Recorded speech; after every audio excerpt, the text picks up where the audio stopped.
네, 오늘은 2018년 포항으로 갑니다. 생후 4개월 딸을 살해하고 사체를 가방에 담아서 모텔에 유기한 비정한 엄마 이야기인데요. 오늘도 역시 판결문만 가지고 이렇게 이야기를 합니다. 믿기 힘들지만 다 현실이고요. 또 거짓말 같지만 다 진실입니다.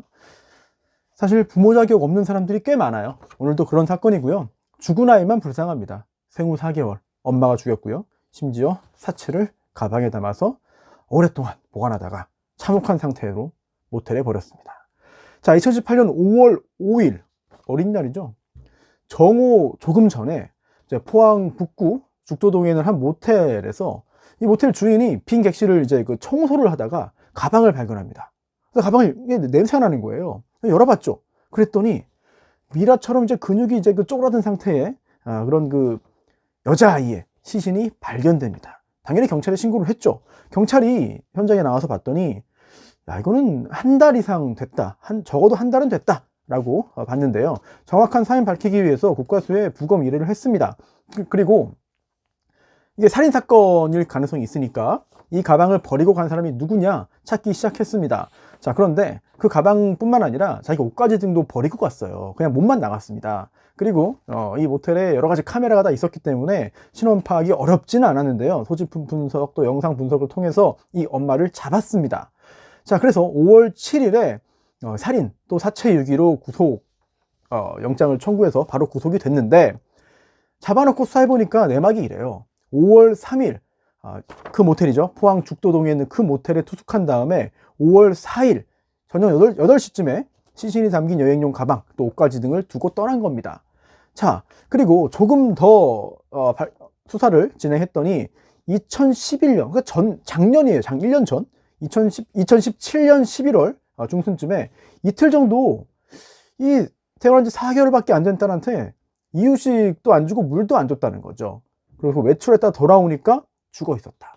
어떻게 할지 몰라가지고 그 살던 그 원룸에서 5개월 정도 보관했는데 그 다음에 이제 그 일이 있어서 이렇게 모텔에 버리게 된 거다 라고 말을 했습니다.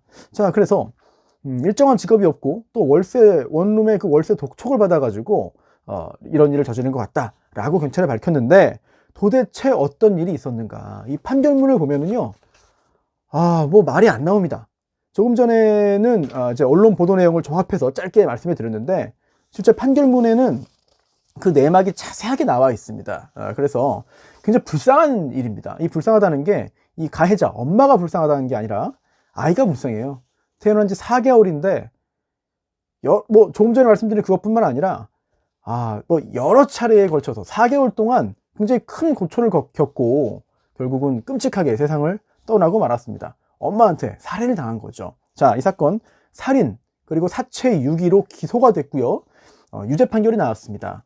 자, 징역 12년형이 나왔는데 도대체 이 엄마 어떤 일을 겪었고 이렇게 자기 딸을 생후 4개월인 딸을 살해하기까지 어떤 일이 있었는지 판결문을 통해서 정확하게 한번 좀 확인을 해봐야 될 것 같습니다. 2011년에 결혼했어요. 이 사건이 2018년에 벌어진 거잖아요. 2011년에 결혼했는데 그때 19살입니다. 네, 19살에 결혼해가지고요. 딸 낳고요. 첫째 딸, 그 다음에 아들을 낳았어요. 그런데 이 첫 남편하고 좀 사이가 좋지 않았습니다. 자, 그래서 2016년 8월에 결혼한 지 5년 만에 24살에 아이를 두고 가출을 합니다. 가출한 다음에 천안에 있는 모텔에서 살았어요.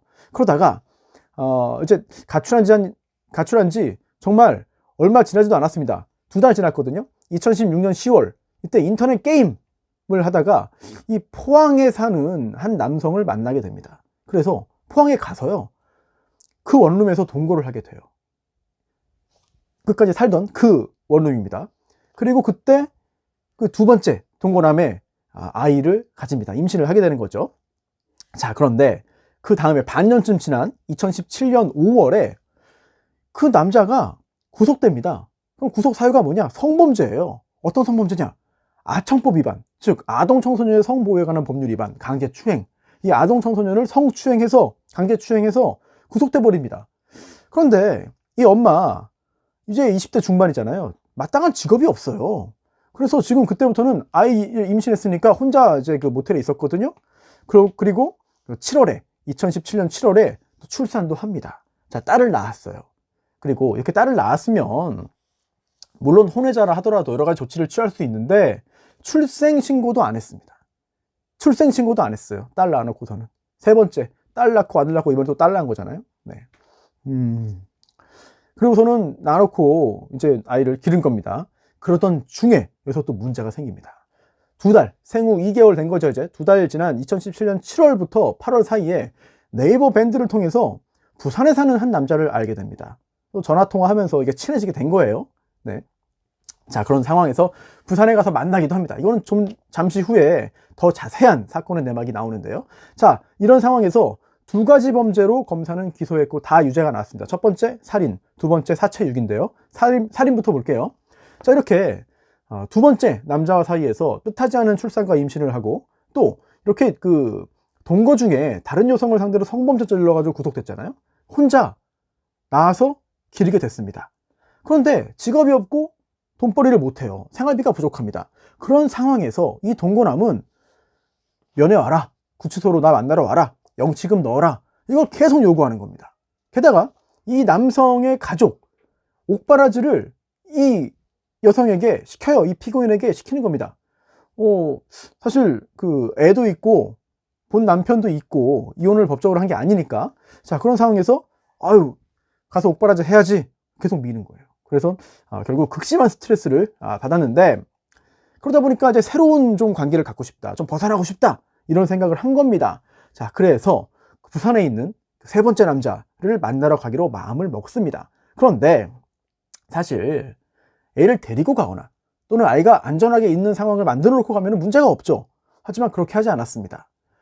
유일한 보호자잖아요. 게다가 그때 생후 3, 4개월 이때인데 당연히 안전하게 양육해야 돼야 되고, 또 적정량의 분유를 먹여서 영양을 공급하고 장기간 돌볼 수 없을 때는 다른 사람에게 위탁할 보호 의무가 있다. 판결문에 나와 있습니다. 그런데 이거를 위반한 거죠. 2017년 10월 11일부터 다음날까지 원룸에 3, 4개월 된 애를 남겨놓고 혼자 부산으로 가서 남자를 만나요. 1박을 하고 옵니다. 이렇게 총 4번, 1박 2일을 4번 했어요. 부산 왕래를 포항에서. 총 8일 동안 이 갓난아이를 그냥 놓고 먹을 것도 안 주고 기저귀도 안 깔아주고 그냥 방치. 이렇게 방임과 학대를 했습니다. 그런데 방임과 학대로 기소된 게 아니죠. 이거는 살인입니다. 자, 그러던 중에 야, 이거 안 되겠다. 결국 살해하기로 마음을 먹는 거죠. 그리고 2017년 11월 10일 새벽 6시 30분부터 또 저녁까지, 11월 13일 저녁까지 이제 4일 동안 그 포항에 있는 원룸에 그냥 혼자 눕혀두고요. 부산에 갔다 옵니다. 그동안의 4번은 1박이었는데 1박이 아니에요. 네, 4일 동안 있다 옵니다. 당연히 분유도 안 줘, 수분도 안 줘, 뭐 전혀 음식도 안 줘, 아무것도 안 줬거든요. 결국 사망에 만들었습니다. 이게 살인죄 인정이 됐어요. 물론 뭐 목을 졸랐거나 뭐 흉기를 사용했거나 뭐 그런 건 아닙니다. 하지만 단순히 유기치사, 그냥 버려뒀는데 그로 인해 죽었다가 아니라 이렇게 하면은 죽을 것이다, 또는 죽을 수 있다, 하지만 그래도 상관없다, 적어도 살인의 미필적 고의를 가지고 있었다는 얘기죠. 그렇기 때문에 살인죄 유죄가 나왔고요. 자, 그 다음 더 참혹합니다. 이렇게 살해를 당한 아이 시신이 있잖아요. 그래서 원룸 안방이랑 다용도실에 그냥 놔뒀습니다. 그러다가 2018년 해가 바뀐 4월에 원룸 관리자가 월세 내라, 밀렸다, 이거 안 주면은 짐 다 뺀다, 그러니까 와, 이거 걸리겠다 싶은 거예요. 자, 그래서 이제는 도망갑니다. 4월 13일 저녁에 그 여행용 가방에 이 딸의 사체를 넣은 다음에 80m 정도 떨어진 포항 남구에 있는 모텔에 가서 또 이제 그 가방 모텔 안에 넣고 그냥 투숙 생활 하다가 이제 또 한 20일쯤 지난 5월 3일이죠. 저녁 8시 또 그 모텔에서, 첫 번째 모텔에서 150m 떨어진 두 번째 포항 북구에 있는 그 모텔로 가요. 거기서 가방에 넣어서 결국은 모텔의 사체를 유기했습니다. 이게 두 번째 범행인데, 이게 그 보통 동기 살인입니다. 그런데 범행에 취약한 피해자잖아요. 뭐 생후 4개월인데 죽을 때. 네. 자, 그리고 사체를 유기했습니다. 이거 역시 가중 형량이 높아지는 요소가 되는 거죠. 가중 요소가 됩니다. 그래서 가중 영역이기 때문에 권고형은 징역 15년에서 무기징역입니다. 그런데 선고된 거는 12년. 이 권고 범위보다 더 낮았습니다. 자, 구체적으로 법원이 왜 이런 판단을 했는지, 이 양형의 이유를 보면 이 엄마, 19에 결혼해서 결국 26에 이런 일을 저지른 이 엄마, 어떤 사람이며 어떤 일을 했는지를 정확히 알 수 있습니다. 지금부터 너무 좀 마음이 아프다, 가슴이 아프다, 이런 거 좀 슬픈 얘기 듣기 싫다 하는 분들은 뭐 조용히 뒤로 나가셔도 괜찮지 않을까 싶습니다. 이 아이가 너무 불쌍해서 그래요. 하지만 그래도 우리는 판결문에 있는 내용 그대로 한번 좀 법적인 용어들을 잘 풀어서 해설을 해드릴 테니까 함께 좀 보면 좋을 것 같습니다. 자, 살인죄는 어떠한 이유로도 합리화할 수 없는 중대한 범죄입니다. 당연하죠. 죽은 사람은 돌아오지 않으니까요. 게다가 자식은 독립된 인격체다. 부모의 소유물 처분 대상이 아니다. 결국 이렇게, 그런데도 부모가 이러한 책임을 망각하고 오히려 자녀를 살해하면 막연한 동정심으로 가볍게 처벌할 수 없다라고 제일 먼저 전제를 합니다. 자, 그리고요, 그 다음부터 이 20대 엄마의 그동안의 인생 궤적이 나오는데, 이게 세 번째 아이죠. 이 사망한 아이 낳고 출생신고도 안 했어요. 그러다 길렀거든요. 그러던 중에 부산에 사는 이 세 번째 남자를 만나게 된 겁니다. 그런데 이 부산에 사는 세 번째 남자, 네이버 밴드를 통해서 만났잖아요. 이 사람도 일정 부분 피해자입니다. 왜냐하면 이 남자한테 사실은 내가 예전에 결혼을 해서 애 둘이 있다 말 안 했고요. 또 그런데 이제 내가 가출해가지고 사실은 동거남이 있었다, 이것도 숨기고요. 그 동거남 지금 감옥 가 있다 숨기고요. 그 동거남 사이에서 생긴 아이 내가 낳았다, 지금 그 포항에 있다, 이거 역시 숨겼고요. 말을 한 게 없어요. 다 숨기고 심지어 가명을 씁니다. 자기 이름도 숨기고 가명을 쓰고요. 게다가 직업도 만들어내요. 간호사라고. 네. 간호사인 행세를 하는데 한술 더 떠서 내가 지금 간호학과 석사 과정에 있다, 대구에서 강의를 듣고 있다 라고 또 이렇게 뻥을 칩니다. 이렇게 속인 다음에 연락을 주고 받다가 처음에 아까 말씀드린 첫 만남 2017년 10월 11일에 부산으로 가서 첫 만남을 갖고요. 그 다음에 하룻밤을 보내고 다음날 포항으로 왔는데, 이때 생후 4개월인 아이가 그냥 혼자 방치된 거죠. 혼자 방치된 겁니다. 판결문에 이렇게 꾸짖어요. 판결문이 적정량의 분유를 먹이고 용변을 본 기저귀를 교체해준 사람은 없었다. 그 후에도 피고인은 어머니로서 피해자의 생명을 보호하고 양육할 책임을 져버린 채 10월 17일부터 18일까지, 21일부터 22일까지, 29일부터 30일까지 부산으로 가서 하룻밤씩 보내고 옵니다. 네. 당연히 그동안 이 아이는 아무것도 먹지 못하고 혼자 원룸에 방치되어 있었습니다. 그리고 2017년 11월 10일 아침에 남겨두고 부산으로 가가지고 4일 동안 있다가 돌아왔는데, 그때도 역시 분유, 물 아무것도 주지 않았어요. 결국 굶주림과 갈증에 고통스러워하다가 생후 4개월 만에 자신의 인생을 제대로 꽃 피워보지도 못한 채 비참하게 생을 마감했다. 자, 여기서부터 더 화가 납니다. 사실은 지금부터가 더 화가 나는 부분이에요. 도저히 이해할 수 없는 행동, 도저히 납득할 수 없는 행동, 도저히 용서할 수 없는 행동들을 합니다. 돌아와서 애가 죽은 걸 봤는데요. 그 발견한 직후 11월 13일 저녁에 이제 모바일 게임을 합니다. 그러면서 지인들한테 완전히 태연하게 그 모바일 게임 관련된 메시지 보내고 대화를 나눕니다. 또 이제 그 다음 날 11월 14일 이제 부산의 그 남자한테 보고 싶다고 문자 메시지 보내고요. 또 그 외에도 주변 사람들하고 일상적인 대화를 계속 나눠요. 애가 죽었는데. 그 다음에도 애 잘 있냐, 이런 그 지인들한테 이거 우리 부모님한테 맡겨놨다 얘 라고 거짓말했고요. 살아있는 것처럼 행세를 했습니다. 계속해서. 결국 이 부산에 있는 남성도 피해자인 게 다 속은 거예요. 그래서 부모님한테, 이 부산에 있는 부모님한테 결혼할 사람이라고 소개까지 해줍니다. 이 여자를. 좀 대단하죠? 네. 그리고 이 여성은 이런 상황에서 애 죽인 다음에 그 집에 사체가 있어요. 계속 원룸에 5개월 동안 데리고 있었어요. 그냥 가지고 있었어요, 사체를. 그런 상황에서 이 부산 남성의 부모님을 만나서 결혼을 하겠다고 또 이제 인사를 해요. 놀라운 일이죠. 네. 그래서 판결문은 이렇게 말합니다. 피고인이 피해자, 그러니까 딸이죠, 딸을 살해한 것에 일말의 죄책감이라도 가지고 있었는지 의심스럽다 라고 말을 합니다. 자, 게다가 사체 관련된 부분은 더 열받죠. 2017년 12월 2일까지 원룸 안방에 사체를 보관했다. 그리고 그 옆에서 음식 먹고 잠도 자고 일상적인 생활을 했다. 보통 사람이 아닌 겁니다. 그리고 이 판결문에 따르면 정신적인 이상이라든지 이런 것들은 전혀 언급되어 있지 않습니다. 네. 물론 재범 위험성 이런 걸 조사를 했습니다. 검사했습니다만 그것도 역시 다 보통이에요. 정서적인 문제가 있을지 몰라도 정신적인 문제는 없는 것으로 지금 존재한다는 증거는 없는 거죠. 그리고 그 다음에 안방에 있다가 냄새가 더 심해졌는지 다용도실에 보관을 했어요. 그러다가 원룸 관리자가 밀린 월세 내라 이렇게 독촉을 하니까 사체를 여행용 가방에 넣어서 이제 그 원룸에서 나와가지고 모텔로 가서 버리게 된 거죠. 그런데 그 청소하다가 이 냄새를 맡은 이 모텔 주인이 신고해가지고 사체가 발견됐습니다. 그리고 아까 서두에 잠시 말씀드렸습니다만 판결문 문구를 그대로 말씀드리면 이렇게 발견된 사체는 수분이 빠져 건조된 상태의 참혹한 모습이었다. 일종의 미라 형태라고 보시면 될 것 같습니다.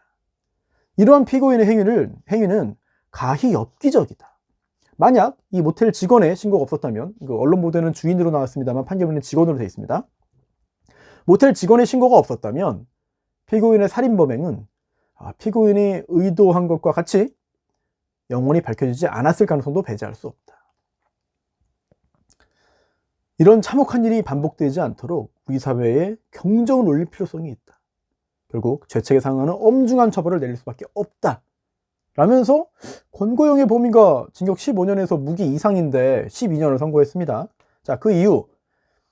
다만 이런 사정이 있지만 다 반성하고 있다. 또 인정하고 있다. 그리고 좀 전체를 보자. 원치 않는 임신과 출산, 또 어려운 경제적인 여건으로 인한 불안정한 심리 상태에서 이 아이, 피해자를 혼자 양육하는데 정신적, 육체적으로 많은 어려움을 겪다가 이 사건 살인범행에 이르게 된 것으로 보인다. 자, 그리고 피고인에게는 별다른 범죄 전력이 없다. 그 외에 나이, 성격, 성행, 환경, 범행 동기, 수단, 결과, 범행 후의 정황 등을 다 종합적으로 보니까 양형 기준보다 다소 낮은 형을 선고하기로 한다. 아까 말씀드린 대로 15년에서 무기 이상이거든요. 근데 그 기준보다 낮은 12년을 선고합니다. 자, 그리고 검사는 또 이런 말도 해요. 이런 주장도 했어요. 살인범이잖아요. 또 할 수 있습니다. 전자발찌 부착하게 해주세요. 이건 재범의 위험성이 있어야 하는 거거든요. 그런데 이거는 기각됐습니다. 물론 끔찍한 살인범죄를 저질렀고 인륜을 저버린 범행을 저지른 살인범이 있지만 이걸 또 할 것 같지는 않다는 거죠. 단순히 할지 몰라 정도로 되는 게 아니라, 네. 이거는 일단 성인 재범 위험성 평가 도구 이거 해보니까 총점 10점, 이거 중간 수준이고요. 또 PCLR 정신병실자 선별 도구 검사했더니 역시 10점. 네. 이거 역시 재범 위험성 중간으로 평가할 수 있는 거죠. 게다가 범죄 전력이 뚜렷하게 없다는 거예요. 그런데 이게 범죄 전력이 별다른 게 없다는 말도 틀린 건 아니지만 그래서 범죄 전력이 없냐? 그렇지는 않습니다. 전과냐? 그건 또 아닙니다.